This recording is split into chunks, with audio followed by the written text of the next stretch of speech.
출애굽기 12장 31절부터 33절까지 한번 또 읽어주세요. 밤에 파라오가 모세와 아론을 불러 이르되 너희와 이스라엘 자손은 일어나 내 백성 가운데서 떠나며 너희가 말한 대로 가서 주를 섬기고 너희가 말한 대로 너희 약대와 소떼도 가지고 가며 또 나를 축복하라 하고 이집트 사람들은 말하기를 우리가 다 죽은 자가 되었도다 하며 백성을 제척하여 그 땅에서 급히 내보내려 하였으므로 이제 10번째 재앙이 떨어지고 나서야 이제 파라오와 이제 이집트 사람들은 이제 하나님이 얼마나 두려운 존재인지를 이제 이때 깨닫게 된 거죠.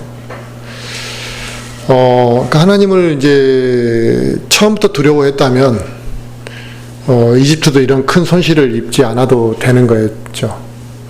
그런데 처음에는 우습게 이제 알았던 것이고, 우리 그리스도인들에게도 그 하나님을 섬기는 기본은 뭐냐면 그 하나님을 두려워하는 마음이거든요.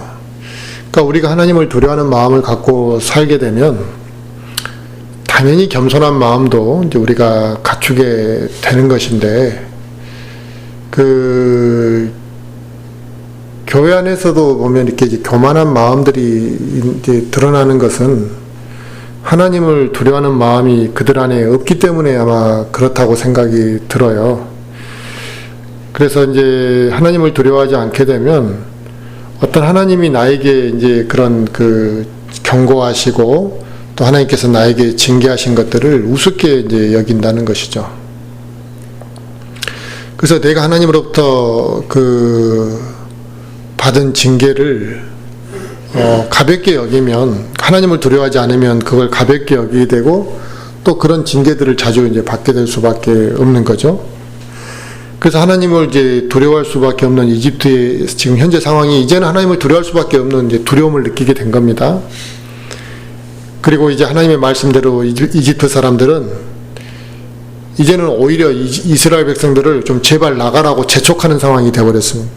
조금 전까지만 해도 나간다고 하면 못 나가겠는데 이제는 좀 빨리빨리 나가라고 재촉하는 그런 상황이 되어서 급히 이제 그 땅에서 나가도록 하셨다.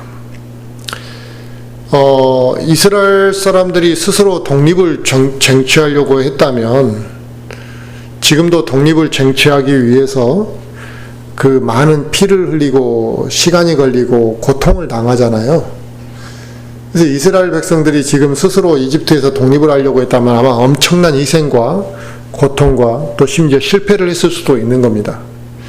그런데 하나님이 역사하시면 피 한 방울 흘리지 않고 독립할 수 있고 순리적으로 일이 풀린다는 것입니다. 그래서 우리가 어떤 일을 할 때 일이 막 안 풀리면 어거지로 막 그걸 뭐 기도해가지고 뭐 성취시킨다 이런 마음보다는 내려놓고 하나님의 도우심이 있을 때까지 기다려보는 것도 필요한 겁니다. 그래서 하나님이 역사하시면 내가 생각하는 것보다 더 막 그 일사천리로 순조롭게 풀리는 것이고요. 어거지로 하지 않아. 그러니까 하나님의 일은 어거지로 되는 게 아닙니다. 그래서 뭐 교회 부흥도 우리의 노력과 우리의 관심이 필요하겠지만 그것만으로 부흥이 되는 것은 아니다 이 말입니다. 하나님이 이곳에 사람을 불러 넣으실 의사가 있으시고 그게 목적을 두셨다면 내일도 이곳에 차고 넘치도록 채우실 수가 있는 거거든요. 내가 노력하지 않아도요, 사실은. 그런데 우리가 하나님의 뜻이 아니라면 백날 해도 채울 수 없는 겁니다. 근데 하나님의 뜻으로 채우지를 못하니까 어떤 방법을 쓰게 됩니까? 이제 인간적인 방법을 써서 이제 억지로 이것을 채우게 되는 거죠. 그렇게 되면 순조롭지 못한 일들이 이제 발생을 하게 될 겁니다. 그래서 이스라엘의 그 지금 이 출애굽도 자기들의 노력으로 되는 게 아니라 하나님께서 역사하시는 걸로 된 것이고, 또 하나님께서 역사하시니까 이스라엘 백성들이 피 한 방울 흘리지 않고 자연스럽게 심지어 고통 하나 당하지 않고 모든 것을 또 가지고 출애굽하게 되었던 것을 볼 수 있습니다. 자, 34절부터 또 36절도 한번 읽어주세요. 반죽이 발효되기도 전에 백성이 자기들의 반죽과 빵 반죽 그릇들을 가져다가 옷에 묶어 어깨에 매니라. 이스라엘 자손이 모세의 말대로 행하여 이집트 사람들에게서 은보석과 금보석과 의복을 빌림에 주께서 이집트 사람들의 눈앞에서 백성에게 호의를 베푸사 그들이 요구하는 것들을 그들이 빌려주게 하셨으므로 그들이 이집트 사람들을 노력하였더라. 지금 이스라엘 백성들은 이제 급히 떠날 준비를 하였고, 이제 모세가 명령한 대로 이집트 사람들에게 가서 이제 금과 은과 보석을, 의복을 빌렸는데, 그 빌린 게 빼앗다시피 했다 이 말이에요. 노력하듯이. 그러니까 노력한다라는 것은 마음대로 그냥 빼앗아 가져가는 걸 말하는 거잖아요. 그만큼 지금 이집트의 그 상황이, 백성들의 상황이 멘붕 상태에 빠져 있는 거죠. 집집마다 자기 큰아들이 죽어 있고 이런 상황이라면 지금 무슨 정신으로 지금 정상적인 대화가 되겠습니까?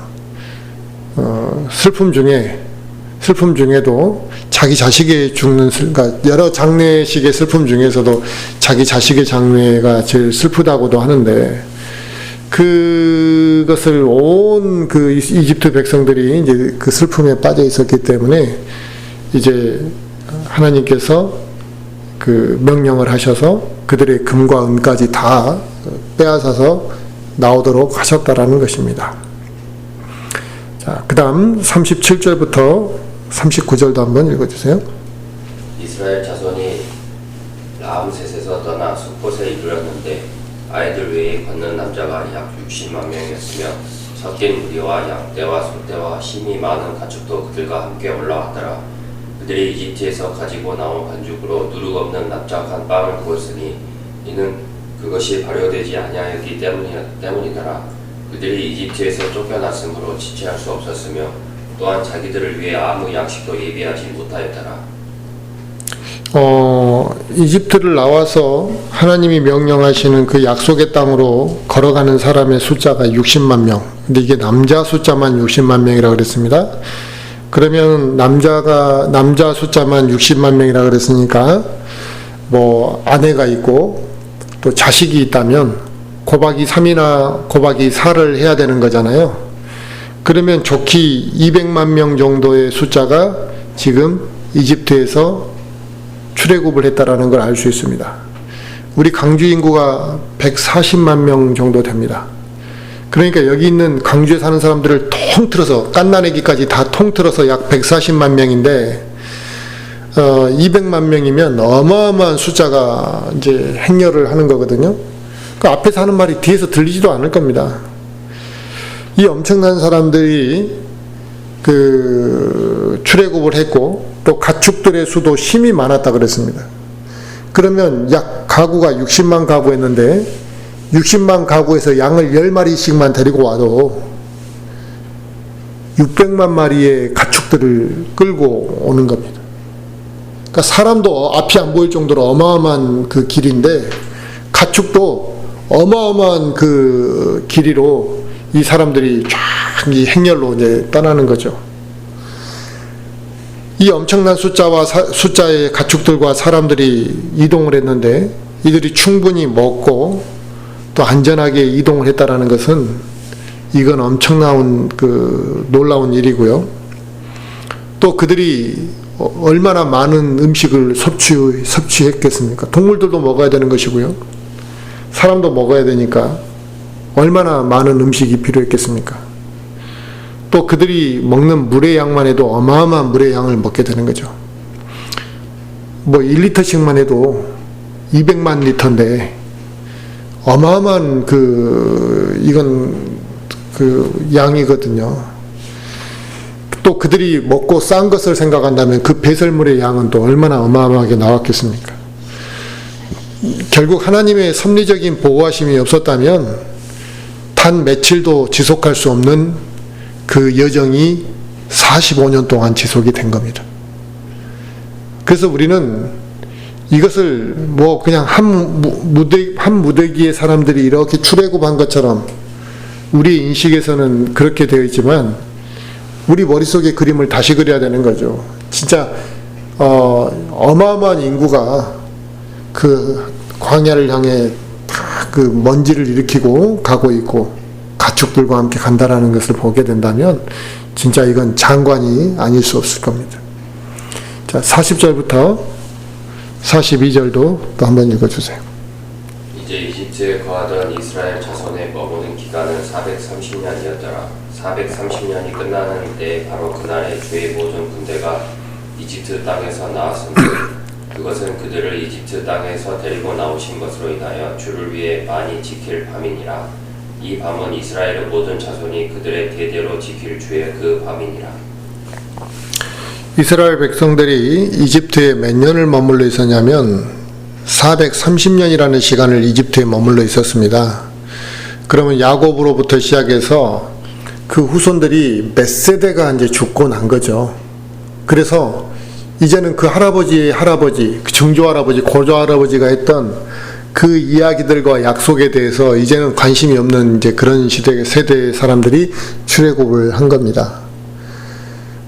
지금 뭐 야곱이 살아 있었고 그 후손들이 다 모두가 살아 있었다면 아마 하나님께서 이렇게 명령하지 않으셨을 수도 있는, 이렇게까지 강력하게 명령하지 않으셨을 수도 있지만 이제는 그 부모 세대, 하나님을 알았던 그 조상 세대들이 다 사라져 버렸고 또 너무나 긴 시간 이집트에 머물러 있음으로 인해서 자기 조상들에게 하나님이 하셨던 그 약속을 잊고 살았다 이 말입니다.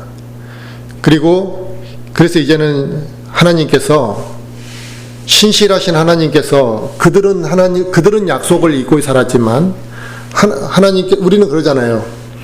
내가 이 사람한테 1,000만 원을 주기로 약속을 했어요. 분명히 약속을 했어요. 내가 너한테 못 주면 너 아들에게라도 내가 1,000만 원을 주겠다고 약속을 했어요. 그런데 이 사람이 죽어버렸어요. 근데 그 아들이 그 약속을 잊고 있어요. 그럼 나 같으면 내가 약속했던 사람의 아들이 그걸 기억하지 못하고 있는데 내가 굳이 1,000만 원을 줄 이유가 없잖아요. 그러면 나도 그래, 없었던 일로 하자, 이렇게 됐을 텐데, 신실하신 하나님께서는 자신이 그 야곱과 그의 조상들과 약속을 했던 그 약속을 이스라엘 백성들은 잊어버렸다 이 말이에요. 그런데 신실한 하나님께서 찾아오셔서 그 약속을 지켜주셨다라는 거죠. 그래서 하나님이 자신의 약속을 기억하시고 지키셨는데 이스라엘 백성은 그 약속이 성취된 날을 이제는 계속해서 기억하고 지켜야만 한다고 하나님이 지금 말씀하시는 거죠. 이제는 잊어버리고 살면 안 된다 이거죠. 자, 43절부터 47절도 한번 읽어주세요.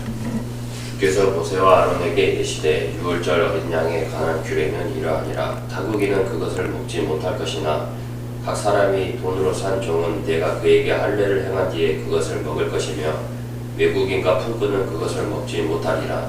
한 집에서 그것을 먹되 너는 그 고기를 조금이라도 집 밖으로 가지고 나가지 말고 너희는 그것의 뼈를 꺾지 말지니라. 이스라엘 온 회중이 그것을 지킬지니라. 이스라엘 백성만이 이 유월절을 지킬 수 있다라고 분명히 여기서 못을 받고 있잖아요. 그러니까 지금 교회 이 시대의 사람들이 유월절을 지켜야 되는 게 아님을 알 수 있습니다.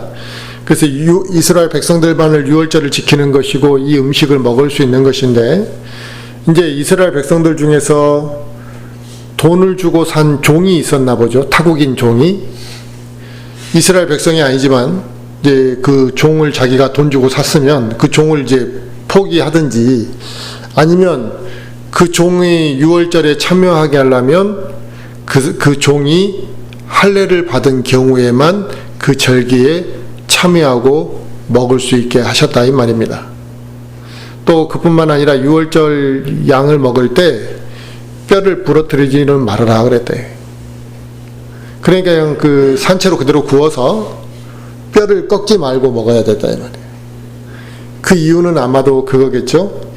예수님께서 십자가에 죽으시고 난 이후에 그분의 다리를 꺾지 아니하니라라는 그 말씀이 성취되게 하시려고 했던 것이다 이 말이죠. 그래서 그 하나하나를 다 정확하게 지키라고 하셨던 것입니다. 자, 48절부터 마지막까지 한번 읽어주세요. 타국인이 너와 함께 머물며 주께 유월절을 지키려 하거든 그에게 속한 모든 남자가 할례를 받은 뒤에야 비로소 그가 가까이 와서 그것을 지킬지니라. 그는 이 땅에서 태어난 자같이 될지니 할례 받지 않은 자는 그것을 먹지 못하리라. 집에서 태어난 자에게나 너희 가운데 머무는 타국인에게나 한 법을 적용할지니라 하셨으므로 이스라엘의 모든 자손이 이같이 행하되 주께서 모세와 아론에게 명령하신 대로 그들이 행하였더라. 바로 그날 주께서 이스라엘 자손을 그들의 군대대로 이집트 땅에서 데리고 나오셨더라. 타국인이 유월절에 참여하려면 이제 딱하는 이제 종이 참여하려면은 이제 할례를 받아야 되고, 타국인 이제 이방인이 이 유월절에 참여하려면 이도 할례를 받아야 되는데, 결국 그 말은 뭐냐면 유대교로 개종을 해야만 했다 이 말입니다. 그리고 그 집안에 그 사람뿐만 아니라 그 집안의 사람들이 다 개종을 하고 할례를 받고 나면 같이 유월절에 참여할 수는 있었다는 것입니다. 이게 교회 시대에도 적용되는 부분이 하나가 있는데, 뭐가 있냐면 주의 만찬에 아무나 참여하는 것이 아니라 예수 그리스도를 받아들인 사람만이 참여할 수 있다는 것은 같은 맥락이라고 볼 수 있겠습니다. 자, 출애굽기 13장 말씀으로 이제 우리가 넘어가면, 이제 출애굽기 13장에서는 사람이든 짐승이든 처음 태어나는 것이 있으면 그걸 하나님 앞에 구별해서 드리라는 명령을 지금 기록하고 있습니다. 첫 태생을 구별해서 하나님께 드리라고 하고 있는데, 이 명령이 의미하는 바는 하나님께서 이제 이집트에서 이스라엘을 인도해 내실 때 10번째 재앙이 있었잖아요. 그 이집트의 첫 태생을 죽였던 사건, 그 이집트 사람들의 첫 태생과 이집트 사람들의 가축 중에 첫 번째 난 것을 하나님이 치셨잖아요. 그때 이스라엘 백성들은 안전하게 지켜주셨단 말이에요. 그래서 이스라엘의 첫 태생은 그 죽음의 심판에서 건짐을 받았기 때문에 바로 하나님께서 역사하신 이 위대한 사건을 그들이 기억하도록 하기 위해서 그들에게서 첫 태생이 태어나면 구별하여 하나님께 드리라고 했다. 왜 그런지 이해가 되시죠? 만약에 너희들도 이집트 안에서 같이 첫 태생이 싹 다 죽을 뻔했다 이 말이에요. 하나님이 그냥 치셨으면. 그런데 너희들은 첫 태생을 치지 않았다 이거예요. 그러면 결국 뭐예요? 이 첫 태생은 결국 하나님 거였다 이 말이죠. 하나님이 살려주신 거니까. 그렇죠? 하나님이 살려주신 거나 다름없죠. 아니면 하나님이 치셨으면 어차피 내 소유가 되지 못했을 거라는 거죠. 그래서 그 첫 태생을 하나님 앞에 구별해서 드리라. 또 하나는 하나님께서 그 심판하시는 그 순간에 우리를 이렇게 우리를 지키시고 구원해 주셨다라는 것을 기억하기 위해서 그 첫 태생을 드리는 것을 행하도록 하셨다라는 겁니다. 여기서 나타나는 우리가 논리가 뭐냐면, 하나님 앞에 물질을 드리는 헌금이나 성김이 여기서 이제 나오는 겁니다. 결국에 우리가 이제 하나님 앞에 드리는 것도 하나님 앞에 물질을 드리는 자세도 뭐냐면, 이게 하나님 겁니다라고 인식을 하기까지가 쉽지 않은 거예요. 다 자기 거라고 인식을 하니까요. 그런데 하나님이 나에게 그와 같은 건강을 주지 않으셨다면 내가 이 일 자체를 하지 못했을 거라는 것을 생각한다면 이것은 하나님이 나에게 주신 것이다. 이렇게 우리가 생각하면서 하나님 앞에 첫 태생을 드리듯이 감사한 마음과 자발적인 마음과 인색하지 않는 마음으로 드리는 것. 이게 이제 그 드림의 자세를 여기서 이제 보여주는 것이죠. 그런데 우리가 이제 그 사람의 믿음을 되게 어디서 이렇게죠?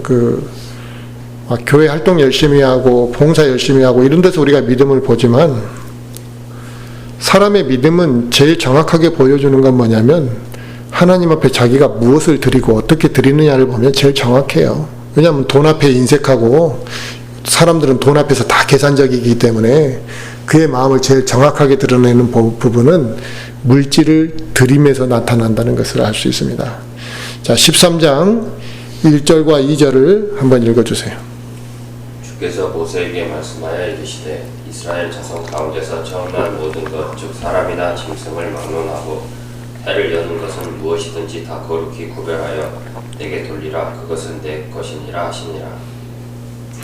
첫 태생을 하나님께서 아예 그건 다 내 거라고 이렇게 딱 단정지어서 말씀하셨고요.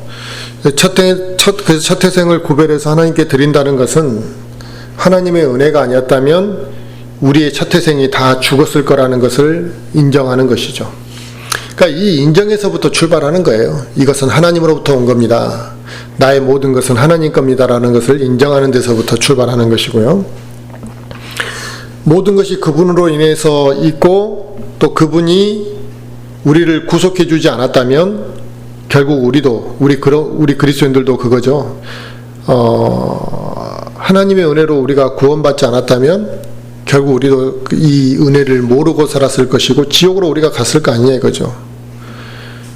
그러므로 지금 나의 건강, 물질, 모든 것이 하나님으로부터 왔다는 걸 우리도 인정해야 되는 것이고 이것이 우리에게 필요한 것인데 그러한 내가 하나님으로부터 모든 것이 왔다라는 것을 인정하는 마음을 가질 때 우리가 이제 헌신의 마음도 이제 가질 수 있게 되는 겁니다.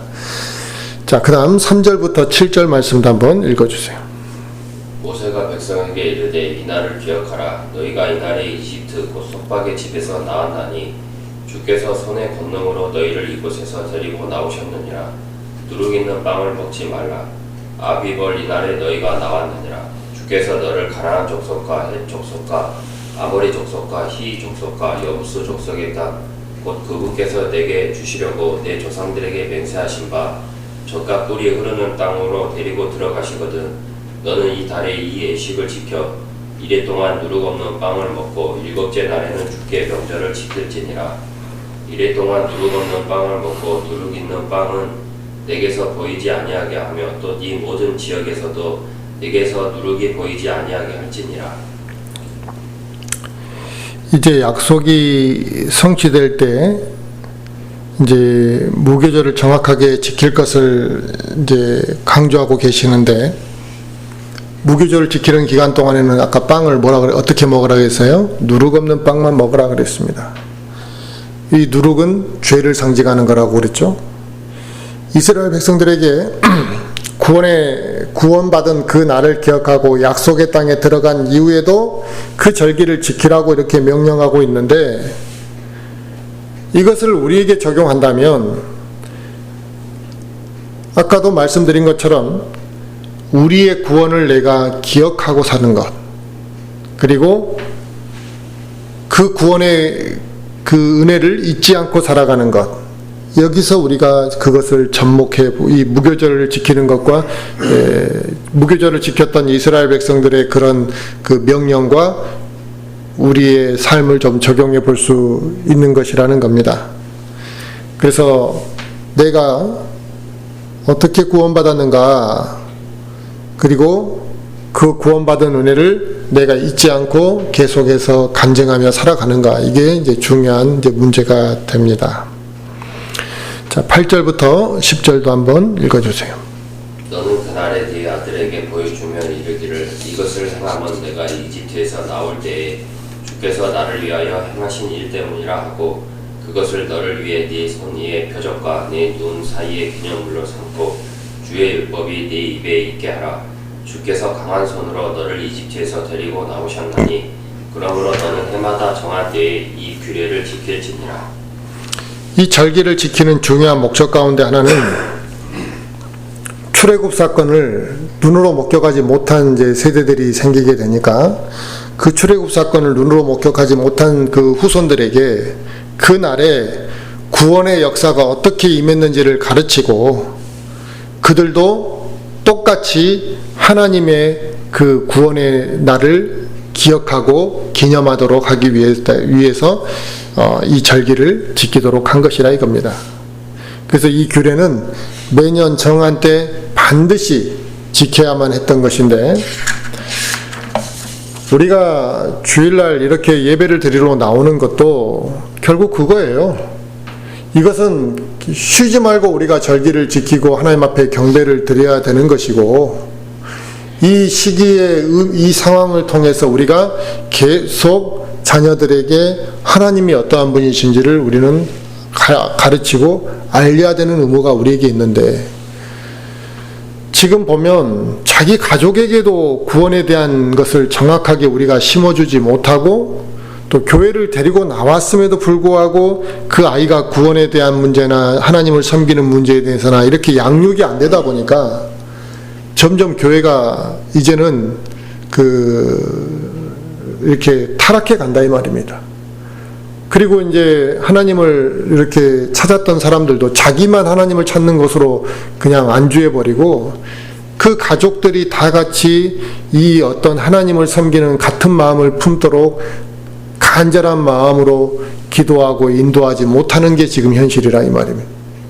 그래서 교회 안에 보면 지금 이제 다음 젊은 세대들로 넘어가는 모습들을 보면 킹제임스 진영이든 아니든 간에 일반 제도권 교회는 말할 것도 없고, 교회가 아닌 이런 모습으로 이제 넘어가는 것을 보게 되는 겁니다. 그래서 이런 규례를 통해서 계속 하나님에 대해서 정확하게 가르치는 것처럼 우리는 이 주일날 하나님 앞에 경배를 통해서 자녀들에게 하나님이 어떠한 분이신지를 명확하게 심어주는 것이 매우 중요한 부분이라는 겁니다.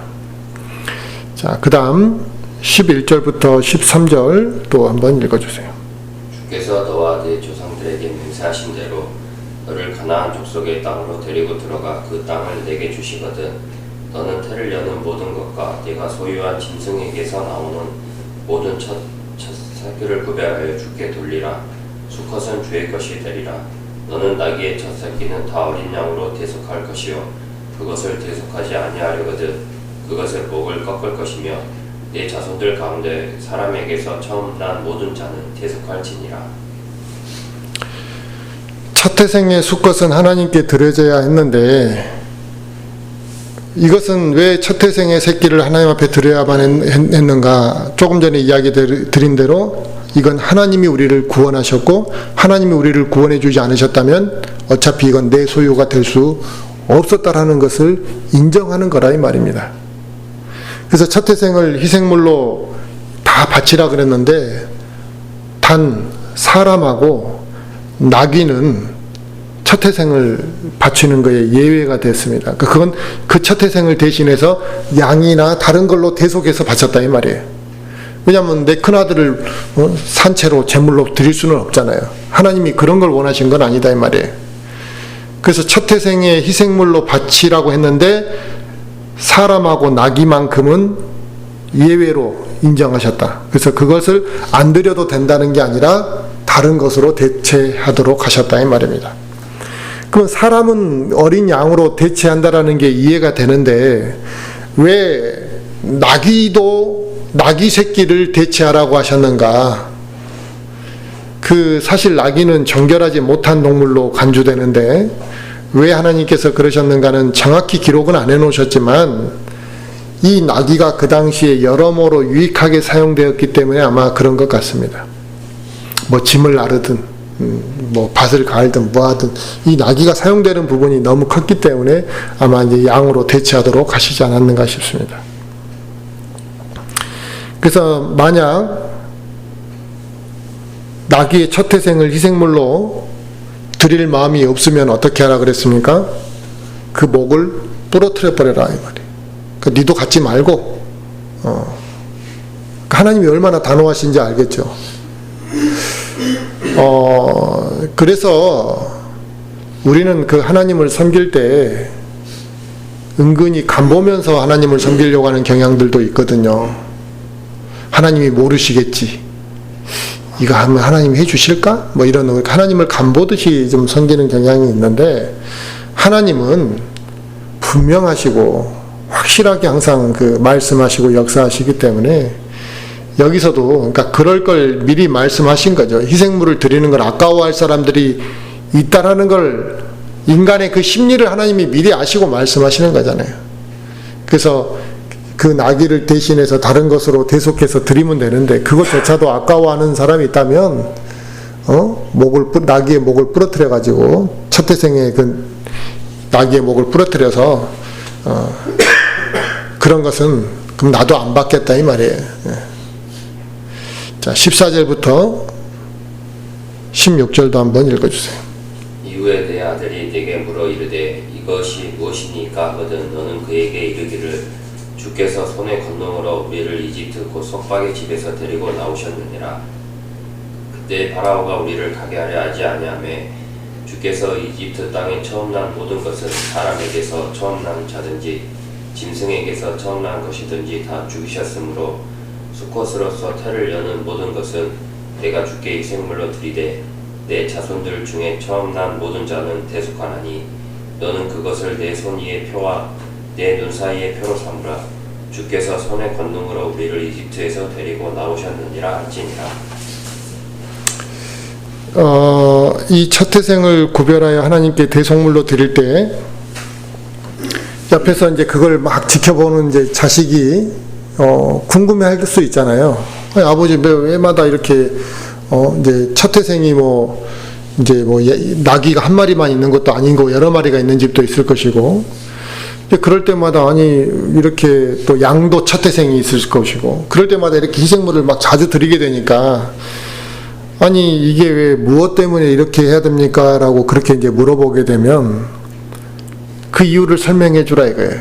하나님께서 자기들을 이집트 노예 생활에서 구원해 내셨다라는 것을 설명하고, 하나님의 심판이 그때 이집트에 이렇게 임하셨을 때 하나님의 보호하심으로 이집트의 첫 태생들은 다 죽었지만, 심지어 가축들의 첫 태생까지 죽었지만 우리는 하나도 손실을 입지 않고 죽지 않도록 보호해 주셨다라는 것을 그 자녀들에게 가르쳐야만 했다 이 말입니다. 그래서 우리도 자녀들에게 복음을 증거해야 되고, 하나님의 아들이신 그 예수 그리스도가 어떠한 분이신지를 우리가 정확하게 알려줘야만 한다 이 말입니다.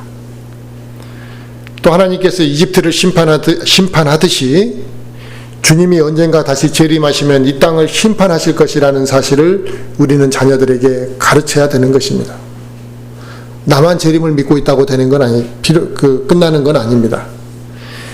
이스라엘 백성들이 하나님의 구원과 약속의 땅으로 갈 것을 기억하고 살았던 것처럼 우리도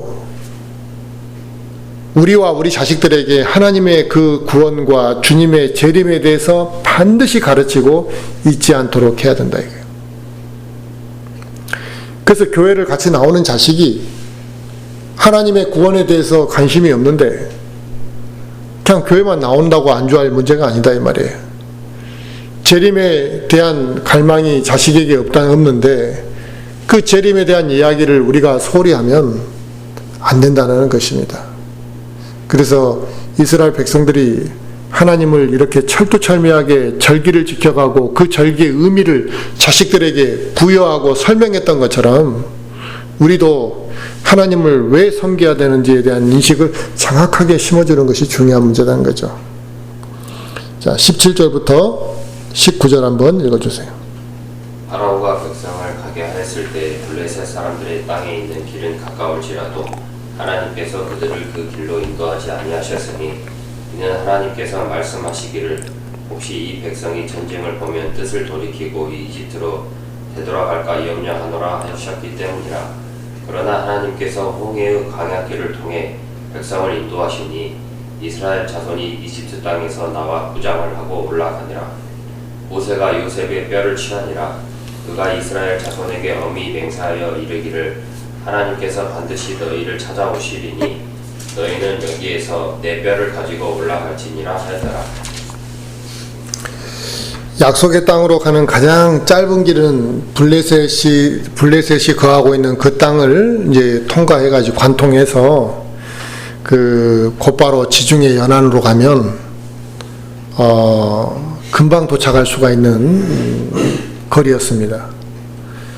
근데 하나님께서 이스라엘 사람들의 특성과 그 이스라엘 사람들의 상태를 너무나 잘 알고 계셨기 때문에 만약에 블레셋 땅으로, 블레셋 사람들이 거하는 땅으로 이렇게 이제 이스라엘 백성들을 인도하시게 되면 블레셋 사람들이 가만히 있을 리가 없잖아요.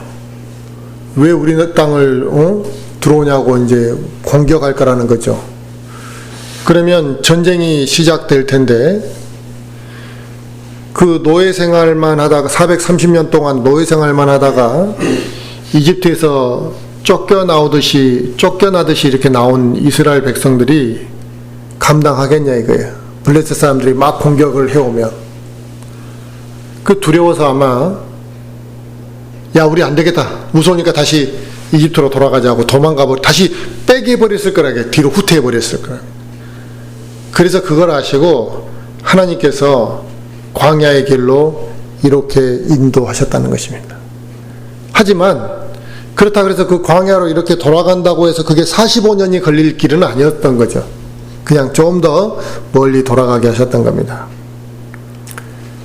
그리고 이제 요셉은 자기 자신이 죽을 때 유언을 남겼는데, 하나님께서 이스라엘 백성을 구원하시기 위해서 반드시 찾아올 거라고 신신당부를 했던 거예요.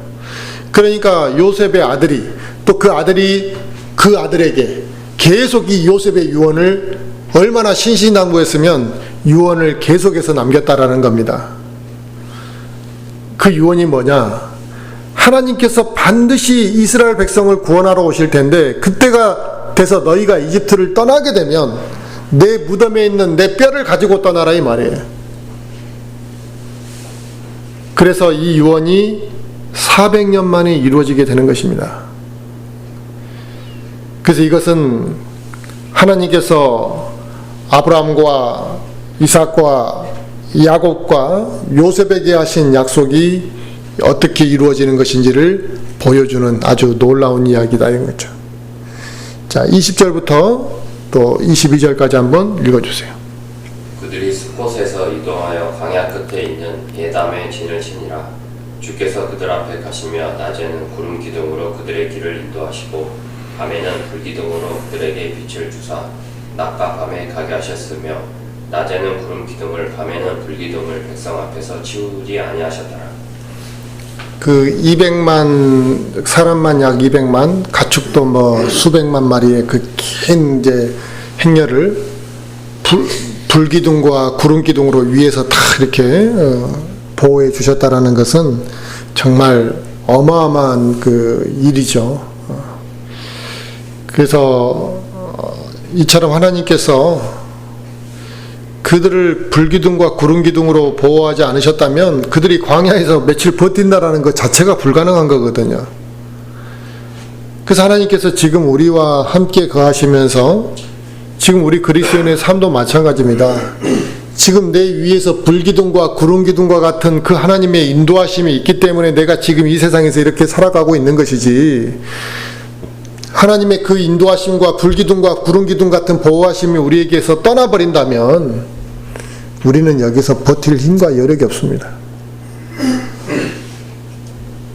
세상에 완전히 심취되어서 세상만을 추구하는 사람들은 이 세상에서 무엇인가 그래도 살만하다라고 이렇게 생각하고 이제 그 살아가지만, 정상적인 영적인 상태에서 이 세상을 바라본다면 정말 이 세상에서 그 살아간다는 것은 쉬운 일이 아니거든요. 더더구나 영적인 것을 영위하며 살아간다는 것이 너무 어렵거든요. 그래서 하나님의 보호하심이 있지 않다면 우리가 과연 이 세상에서 지탱하며 살아갈 수 있었겠는가, 이런 걸 생각해 볼 수 있는 겁니다.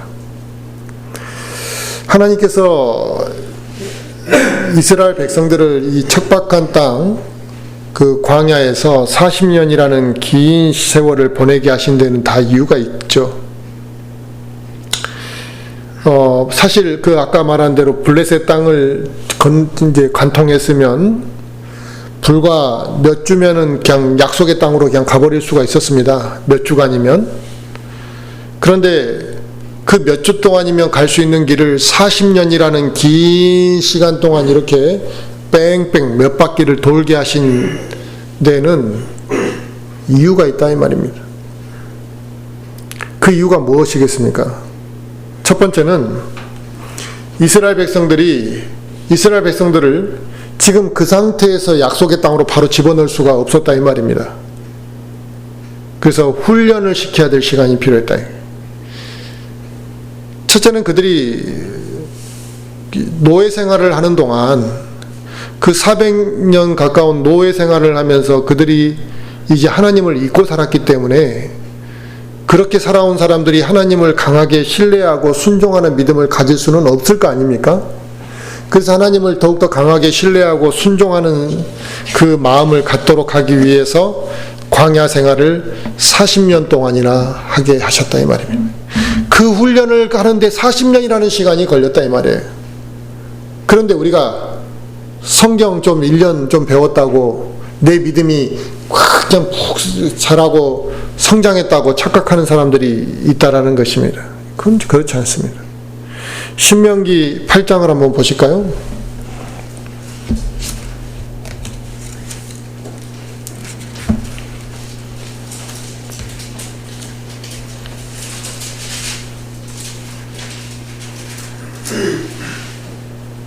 신명기 8장 2절 말씀 보시면 너는 주 내 하나님께서 이 40년 동안 광야에서 너를 인도하신 그 모든 길을 기억할지니 이것은 그분께서 너를 낮추시며 너를 시험하사 내 마음속에 무엇이 있는지 또 내가 그분의 명령을 지키려 하는지 그렇지 아니한지 알고자 하심이라 그랬습니다. 아멘. 또 5절 신명기 8장 5절부터 6절로 보시면 또 너는 사람이 자기 아들을 징계하듯 주 내 하나님께서 너를 징계하심을 마음속 깊이 생각할지니라. 그러므로 너는 주 내 하나님의 명령들을 지켜 그분의 길들로 걷고 그분을 두려워할지니라 그랬습니다. 아멘. 그러니까 하나님께서 그들을 정말 어떤 마음으로 그들이 하나님을 섬기는지 시험해보고 또 좀 낮추고 겸손하고 이제는 막 자기들이 뭐나 된 줄 알고 막 나왔을 거 아니에요. 우리가 막 이집트에서 해방됐다. 그리고 이걸 다 착취하듯이 갖고 나왔다. 막 그런 상황에서 약속의 땅으로 들어가는 게 지금 필요한 게 아니라 낮아지고 겸손해지고 하나님을 신뢰하는 것을 배우고 난 다음에 약속의 땅으로 들어가는 게 필요하다. 우리도 준비가 되지 않은 상태에서 교회가 막 200명, 300명이 됐다. 아마 우리도 100% 교만해져 버렸고 낮아짐이나 겸손한 마음이 우리에게서 사라져 버렸을 거라는 거죠. 근데 그 시간이 필요한 겁니다. 근데 이스라엘 백성들에게는 40년이라는 훈련의 시간이 필요했다. 참 그거 보면 인간이 다듬어지는 데까지 얼마나 오랜 시간이 걸리는지를 알 수 있습니다. 또 이런 광야 생활을 긴 시간 필요로 했던 이유 중에 하나는 사람이 빵으로만 살 것이 아니요 하나님의 말씀으로 살아야 한다고 했듯이 그 하나님의 말씀의 가르침대로 순종하고 살아야 되는 것을 가르치기 위해서 그 광야 생활 40년이 필요했습니다. 약속의 땅으로 들어가기 위해서는 반드시 하나님이 명령하시는 대로 하나님이 말씀하시는 대로 이행해야 되는 것이었거든요. 그것을 배우고 가르치는 시간이 광야 생활이었다 이 말입니다. 또 그 광야 생활을 하는 동안 하나님께서 그들에게 먹을 것을 공급해 주셨고 그들의 필요를 지켜주셨잖아요. 그럴 때 하나님의 능력과 인도하심을 그들이 피부로 느끼면서 야 하나님의 은혜가 이와 같이 놀라웠다라는 것을 그들이 부인할 수 없도록 완전히 그들의 몸에 익도록 하는데 40년이라는 세월 이 광야 생활의 훈련을 하셨던 것입니다. 그리고 또 이 광야 생활 40년을 인도하신 이유는 그 이스라엘 백성들의 그 죄 때문에 그렇습니다. 이스라엘 백성이 하나님에 대한 불신, 그 하나님을 불신함으로 인해서 그들이 하나님을 원망하게 됩니다. 또 그로 인해서 하나님을 원망하고 죄를 짓게 되는데 그 죄를 지은 세대가 결국 광야에서 다 죽을 때까지 그 하나님 앞에 죄 지었던 세대가 다 죽을 때까지 광야를 계속 맴돌게 하셨던 겁니다. 그리고 결국 그 죄를 지었던 하나님 앞에 하나님을 불신하고 하나님을 원망하며 죄를 지었던 그 세대들이, 그 출애굽 세대들이 다 죽었어요. 그리고 광야에 40년 동안 이제 새로운 사람이 또 광야에서 출생을 했을 거 아닙니까? 이 세대 교체가 이루어질 때까지 광야 생활을 하게 하셔서 하나님께서 이제 세대 교체가 이루어지는 시기로 40년을 잡으셨다 이 말이에요. 결국 이스라엘 백성의 이 광야 생활은 우리 교회 시대 성도들에게 본을 보여주기 위한 목적으로 또 기록하셨습니다. 한번 볼까요? 고린도전서 10장을 한번 보겠습니다.